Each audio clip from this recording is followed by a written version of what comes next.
যারা সরকারি চাকরি করি তারা নিজের জায়গা সরকারি বেসরকারি নিজের সবাই একই রকমের, নিজের জায়গা কাউকে দিতে চাই না। ঘর পড়ে আছে আনিউজ যাচ্ছে, কিন্তু আরেকজন যে ব্যবহার করতে চাবে আমি তখন বলি যে না থাক, আমার তো লাগতেও পারে, আমি দিতে চাই না। ফ্যামিলি প্ল্যানিং ডিপার্টমেন্ট যে কাজটি করেছেন তারা খুবই মহানুভবতার পরিচয় দিয়েছেন। এবং আমি যেটা শুনলাম যে ডাইরেক্টর অ্যাডমিনিস্ট্রেশন তার ডিজি ছিলেন না, তারপরেও তিনি এই অনুমতিটা দিয়েছেন। এই জন্য শাহিদুর রহমানকে ধন্যবাদ জানাচ্ছি এই অনুমতিটা পাওয়ার ক্ষেত্রে সহযোগিতা করার জন্য। চক্ষু বিজ্ঞান ইনস্টিটিউট, বরিশাল মেডিকেল কলেজ হাসপাতাল এবং আদ্দিন ফাউন্ডেশন, আমরা তাদের অবদান শুনলাম। তারা মাত্র 1000 টাকায় সেবাটা দিচ্ছেন। এটা আসলে খুবই কম খরচের একটা অপারেশন তারা করে যাচ্ছেন। এই জন্য আদ্দিন ফাউন্ডেশনের প্রতি আমাদের অনেক কৃতজ্ঞতা। ভীষণ স্প্রিং, তারা অনেক কাজ করে যাচ্ছেন। আর একটা ঘোষণা আছে, তারা জুলাই থেকে 30,000 চশমা ফ্রি দেবেন। এই জন্য আমরা এই প্রতিষ্ঠানের জন্য দোয়া করি, তারা যাতে দেশে কাজ করতে চায়, কাজ করার সুযোগ আমরা দেব। আমাদের সাথে অরবিস আছে, সাইট সেভার্স আছে, ডক্টর কে জামান, বিএনএসবি, ওরাও অনেক হেল্প করে যাচ্ছে, তাদের প্রতি কৃতজ্ঞতা। ফ্রেড হ্যালো ফাউন্ডেশন, সবাই মিলে আসলে আমাদের এই প্রোগ্রামটাকে সফলতার জন্য কাজ করে যাচ্ছেন।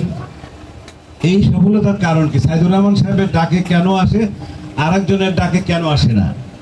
বান্ডেল থাকলে প্রতি সেনমানিতে টাকা বাঁচবে। বিকাশ সেনমানি বান্ডেল কিনে জিতুন প্রতি লেনদেনে।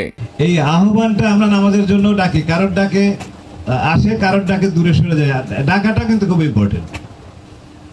ওনার এই যে চাওয়াটা হয়তো খুব আন্তরিক, এবং ওনার আমিও যে কালকে বলতেছিলাম যে আমরা ওই বিনয় শিখতে গেলে জাপানিজদের কাছে যাই, আমি বললাম যে আমরা সাইদুর রহমান সাহেবের কাছ থেকে বিনয় শেখা উচিত।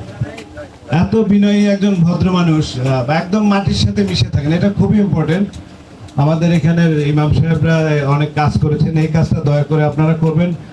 আমাদের সুস্থ রাখার জন্য আসলে সরকারি কর্মকর্তা, ডাক্তার শুধু তাদের দায়িত্ব না, আমাদের সবার দায়িত্ব রয়েছে। আমরা অসুস্থ হলে হাসপাতালে পাঠাই, কিন্তু হাসপাতালে যাওয়ার আগে তো আমাদের অনেক করণীয় আছে। আমাদের অনেকেরই ডায়াবেটিস আছে, অনেকেরই প্রেশার আছে। এটা হওয়ার ক্ষেত্রে আমাদের কিছু আমল করতে হবে প্রাত্যহিক জীবনে। আমরা এখন এই যে ভ্যান ছাড়া এক ধাপ চলি না, যান্ত্রিক হয়ে গেছে। এই জায়গায় আমরা কিভাবে আমাদের দৈনন্দিন জীবনে কায়িক শ্রমটা রাখতে পারি, সেই জন্য আমরা করার চেষ্টা করবো। আমাদের ছেলে মেয়েদেরকে আমরা ভালো রেজাল্ট করানোর জন্য প্রতি মাসে 5-7-10,000 টাকা খরচ করছি একটা গোল্ডেন পাওয়ানোর জন্য, কিন্তু সেই গোল্ডেন ছেলে মেয়ে যে সুস্থ ছেলে মেয়ে হচ্ছে কিনা সেই দিকে আমাদের খেয়াল নেই। এই জায়গাটাতে আমাদের আসলে অ্যাড্রেস করতে হবে। আমাদের স্কুলগুলো চরফেশনের কি অবস্থা জানি না, বিকালে ছেলে মেয়েরা মাঠে যায় না, এটা যাওয়াতে হবে যারা স্কুলের সাথে সম্পৃক্ত আছেন। এবং আমরা নিজের সন্তানকেও পাঠাইতে হবে, ছেলে মেয়েকে আগে সুস্থ করতে হবে, তারপরে আপনি লেখাপড়ায় ভালো করার বিষয়টা সেটা বিবেচনায় নিতে পারেন।